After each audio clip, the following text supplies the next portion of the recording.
In the beginning, before time as we understand it had form, there was only light, not the light of stars or suns, but a spiritual brilliance that emanated from the presence of the Eternal One.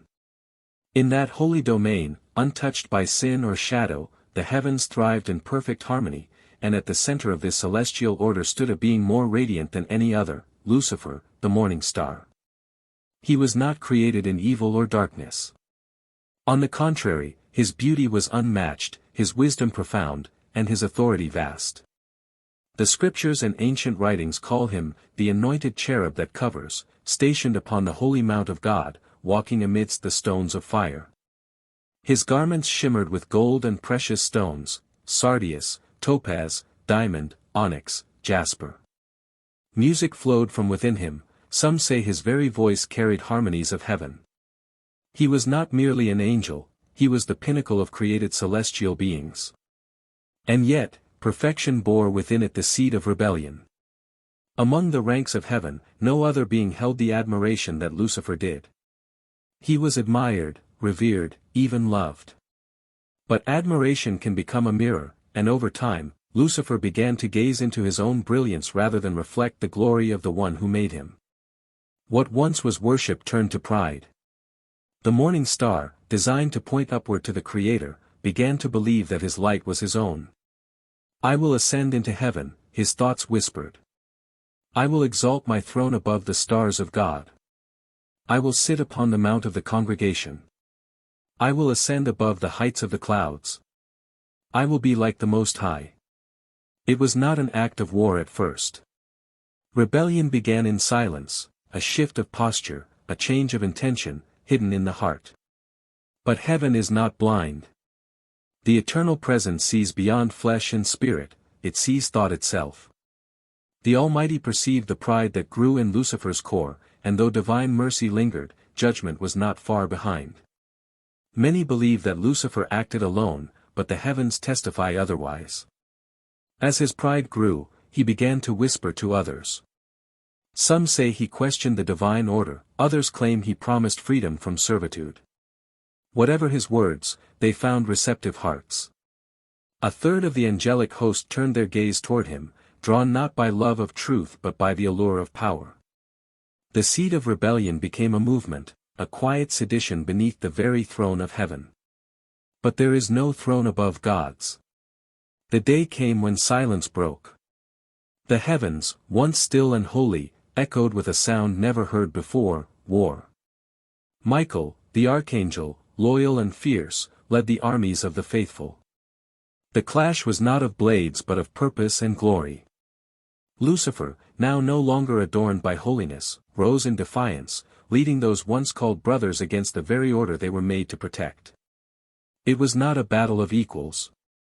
Though Lucifer was mighty, he was not eternal. Though he was radiant, he was not uncreated. And in that final moment, when his name was no longer a song but a warning, he was cast down. Fallen, not merely from heaven but from purpose. Cast out, not only from God's presence but from his own design. The morning star became the prince of darkness. The bearer of light became the father of lies. And the heavens mourned. But this was not the end. Banished from the higher realms, Lucifer descended to a realm not yet touched by time, earth. And there, he waited, watching, planning. Though defeated, he was not silenced. Though broken, he was not idle. His hatred for the Creator turned into a hatred for creation itself. And when humanity was formed, bearing the image of God, Lucifer saw his chance. The serpent in Eden was not merely a snake, it was a vessel, a voice, a deception woven from ancient pride. Did God really say, he asked the woman, and with those 4 words, the same rebellion that stirred heaven began to stir the human heart. It was not just about fruit. It was about defiance. About autonomy. About ascending, once again, to be like God. The very lie that undid Lucifer now uncoiled itself around humanity. And thus began the long war, not of swords and armies, but of souls. Even now, the name of Lucifer evokes fear, confusion, awe. But it is important to remember, he was not born a devil. He became one. His fall was not due to weakness, but to pride. Not from lack of beauty, but from too much of it. He who once walked among the flames now wanders in darkness. He who once led worship now wages war. And though the battle in heaven has ended, the war on earth has just begun. As we continue this story, we will explore the nature of Lucifer's fall, his presence in human history, his influence over kingdoms and minds, and the ultimate destiny that awaits him. But let this first part serve as the foundation: no being is above the Creator, and no rebellion goes unseen. You, viewer, are not merely watching history. You are living in its aftermath. The story continued. The elders in heaven remembered the name, long forbidden to be spoken, Azazel. It was not just a name, it was a wound in the memory of the heavens. His presence was not forgotten, it was buried beneath layers of silence, veiled in divine fire. Among all creatures, his rebellion was singular. He was not simply a fallen one. He was the gatekeeper of unspeakable secrets, the mentor of sorcery, and the father of rebellion.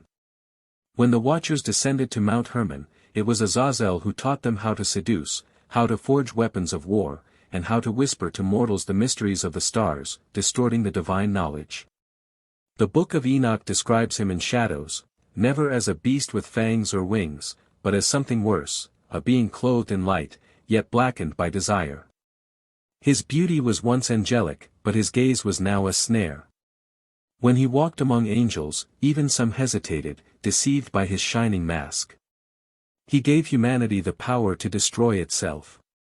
The women who saw him were never the same. The Nephilim were born, giants of ruin, hybrids of heaven and flesh. The earth trembled under their feet, and blood soaked the soil. All because one creature, one forbidden creature, broke the chain that bound heaven and earth apart. In the heavenly realm, a silent war began. Archangels gathered. Michael, Uriel, Raphael, they knew that Azazel had gone too far. God, in his justice, gave a decree: bind Azazel. Cast him into the desert of Dudiel. Let him see neither sky nor flame. The command was carried out. The desert swallowed him. Chains of fire bound him. Rocks of jagged light closed around him. And yet, the whisper of his name still travels with the wind.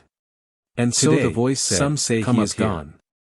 And the veil between the seen and the unseen trembled as if a great storm had whispered through eternity. Power. Ezekiel, but the truth having fallen on his the face, most dangerous was now lifted by an invisible force, fire or not the beast of wind that roars from the abyss, but of divine will. It is the one who appears clothed in beauty. He found himself in a place where silence was thicker than sound. That is Azazel, and time bowed before the one who sits above all dominions. And he will rise again. The space before him was neither earth nor heaven, neither realm nor shadow, but something beyond naming. And there stood the four creatures again, now unfolding new secrets. Their wings no longer concealed their faces, and their eyes blazed with revelations. Each one sang, not with voices but with essence, and what they declared shook the very layers of creation. Holy, holy, holy is the Lord God Almighty, who was and is to come. But these words were not mere praises. They were keys, unlocking the mysteries of the dimensions. Ezekiel was shown the boundaries of chaos and the hidden paths where stars are born from the breath of God. He saw thrones, millions, each occupied by one who had overcome, crowned not with gold but with obedience, wearing robes of glory woven from trials endured on earth. A great will appeared once more, yet this time it bore inscriptions no man could read unless invited by the Spirit. Ezekiel dared to look, and the symbols began to live. One spoke of judgment, another of redemption, another of the final hour when the heavens shall be shaken. And then he heard the cry, "Who is worthy to break the seals?" And a lamb appeared, wounded, but standing. The lamb turned his gaze toward Ezekiel and in an instant, the prophet fell as though dead. Yet it was not death, but overwhelming life. The lamb opened the first seal, and thunder rolled across eternity. A white horse emerged, and the rider bore a bow, not to bring war, but conquest over deception. Ezekiel now understood that each seal was a mirror to the earth, a shaking, a calling, a warning. The heavens above were not still. Lightning coiled like serpents of fire, but they did not devour, they revealed. The seraphim flew higher, revealing realms of decision and the scroll that contains the names of the faithful. Ezekiel reached out, but the voice said, "Not yet." For this scroll would only be handed over when the final trumpet sounded. Then he saw it, Jerusalem above, not built by human hands. Its gates glowed with righteousness, its foundations lit by the testimony of the apostles, and the river of life flowing from the throne. And in the middle of it all, a tree bearing 12 kinds of fruit, each one representing a tribe, a season, a purpose. But the vision was not over. A shadow appeared, not from evil, but from glory too bright to be seen directly. The Ancient of Days entered. No description could suffice. Fire went before him, and 1,000,000 served him, and 10,000 times 10,000 stood before him. Judgment was set, and the books were opened. And a silence fell, deeper than any before. Ezekiel's spirit trembled. He was told, "Write what you have seen. For many will read, but only a few will understand. Yet those few will set the world ablaze, not with flame, but with truth." And as the vision closed, the prophet wept, not from fear, but from awe. He had seen not only what was to come but what always was, the great unfolding mystery of the living God. The air grew thicker, as if the sky itself was holding its breath. The man followed the creature to the edge of a river that shimmered like molten glass, its surface untouched by wind or time. The creature paused, staring into the water, and then it spoke, its voice now layered with both grief and divine fire. "There are things," it said, "that even angels dare not remember. The first betrayal was not on earth. It happened in the high courts of the unseen, where pride birthed rebellion, and rebellion birthed the need for redemption." The man listened as if under a spell. Visions danced on the surface of the river, Eden not as a garden, but as a realm of pure light and divine order. He saw the formation of Adam, not as dust molded by hands, but as a being woven of word and breath. He saw Eve, not taken from his side, but split from his very essence, two flames from one fire. Then came the rupture. A ripple tore across the river's image. Darkness crawled over the vision like ink spreading in water. The man saw a being, neither angel nor beast, slither through the unseen veil. It was beautiful, more radiant than the morning star, but in its eyes was the knowledge of what it had become, the first deceiver. The creature beside him turned away, as if it could not bear the memory. "You see now why I cannot return," it whispered. "I was there when the order was broken. I saw the covenant shatter like glass under the foot of desire." The man dropped to his knees, overcome by the weight of truth. The stars above spun in silence. Something ancient stirred in his soul, a memory not his, yet buried in his blood. Then, the creature lifted its eyes and spoke again. But even in the fall, the voice did not vanish. It echoed, in wind and fire, in law and prophecy, and then, in flesh. The man looked up, understanding like dawn breaking behind his eyes. "You mean?" The creature nodded slowly. "Yes. He walked among you. The one whose breath created galaxies wrapped himself in the dust of your form. And I saw him. I knew it was him.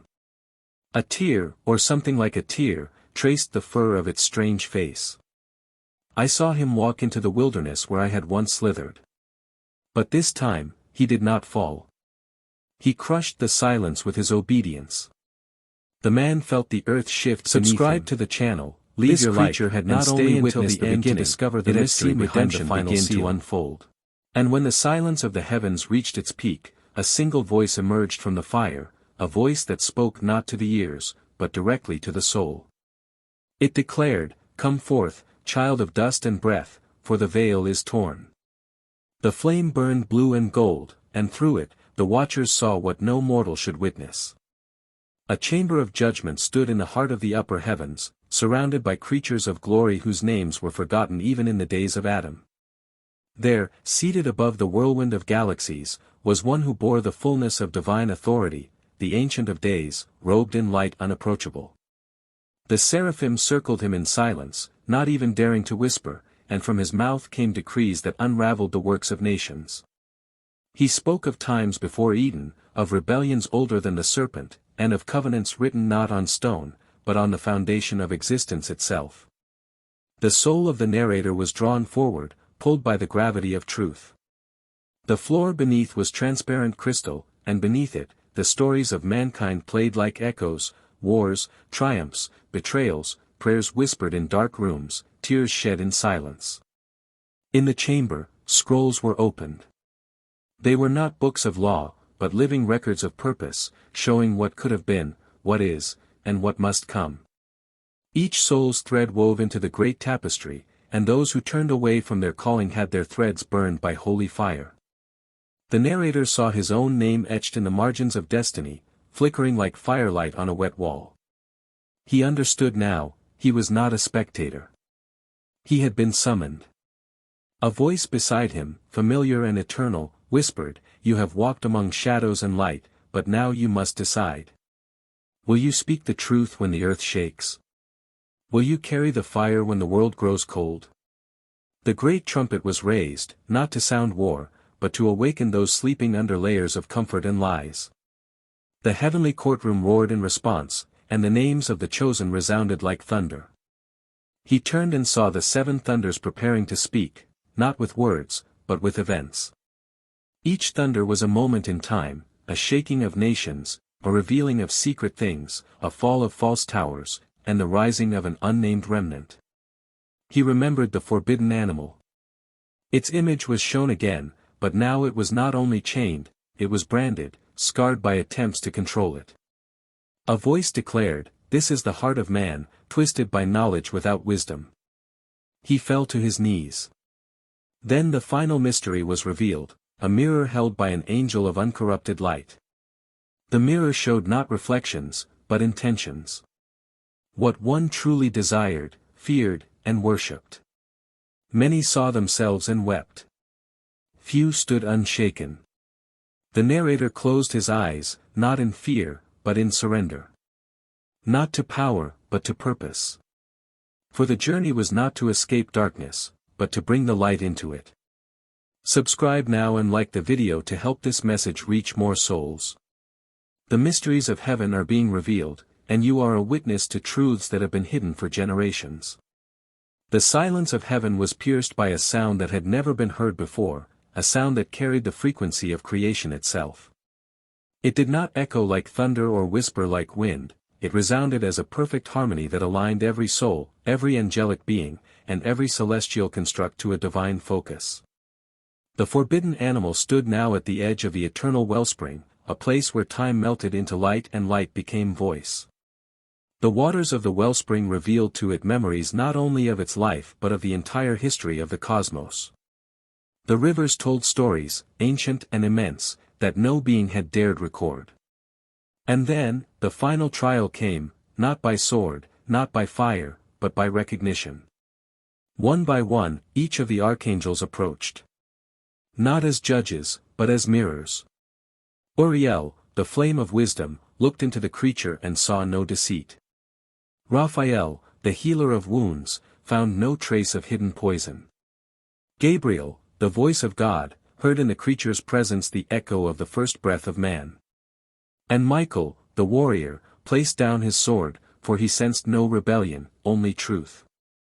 The forbidden animal was not what they expected. It was not a beast, not even an angel in disguise. It was something new. Something heaven had not yet classified. And in that moment, the realization spread like fire through the heavenly court. The forbidden animal was a message from the Creator, not to be tamed nor judged, but to be understood. The animal opened its mouth, not to roar, not to cry, but to sing. A single note that caused the stars to bow. The melody revealed the unspoken truth, that even in the forbidden, God had placed His glory.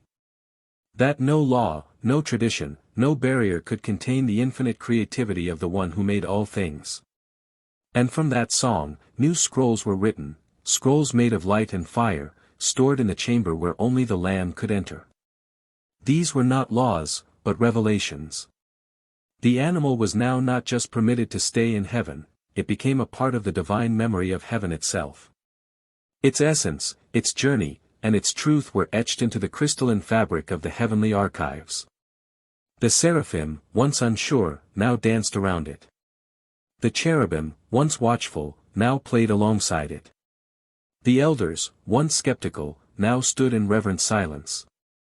For what they had witnessed was not rebellion, not intrusion, but prophecy in motion. Then the voice returned, not from above, but from within all things. And it said, "What was once forbidden is now fulfilled. What was once strange is now sacred. For in every corner of creation, my image dwells, sometimes hidden, sometimes misunderstood, but never absent." Heaven itself breathed in unison. And then, the gates of heaven, which had always been seen as walls of separation, began to vanish. Not because they were broken, but because they were never meant to last forever. The gates were not to keep things out, but to reveal what was within. The forbidden animal, now simply the chosen one, walked through the celestial gardens. Its presence awakened dormant seeds, long forgotten, planted before the fall of time. New flowers bloomed. Unknown fruits glistened with truths yet to be tasted. And earth, far below, trembled. For the heavens were opening wider than ever before. The veil was lifting. The animal, the once outcast, now stood at the throne, beside the Lamb, not beneath, not behind, but beside. For this creature had become a living parable, a sign to all who would listen, that grace is not limited, and glory is not reserved for the predictable. Then, one last act occurred, the creature wept. And the tear it shed fell not to the ground, but floated upward, where it became a new star. A new constellation formed in the heavens, marking the age where the forbidden becomes revelation. That star now shines for all to see. But few understand. Will you?